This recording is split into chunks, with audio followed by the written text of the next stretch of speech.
Το 9,4 είναι η επίσημη αύξηση των μισθών.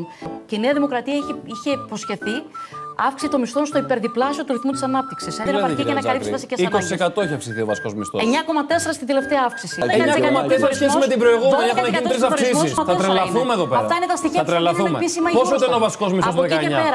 Ήταν μέχρι πρώτη, είναι αυτή τη στιγμή 780 καθαρός μισθός. Και πόσο το παραδώσατε εσείς? 10% αυξημένο από αυτό που τον πήραμε αύξηση. Πόσο το παραδώσατε εσείς το βασικό μισθό? Λοιπόν, με διακόπτετε όμως και θέλετε να πόσο παραδώσατε εσείς ως ΣΥΡΙΖΑ το βασικό μισθό?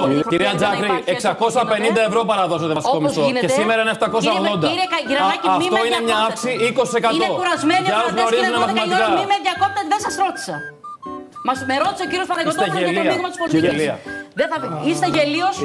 Είστε γελίος και φαίνεστε. Από 7ο συμπλαχώνα όπως είστε τώρα στην εκλογική σας περιφέρεια, κύριε Κυρανάκη, δεν θα έρθετε ούτε καν σε εκλογική μεσαία.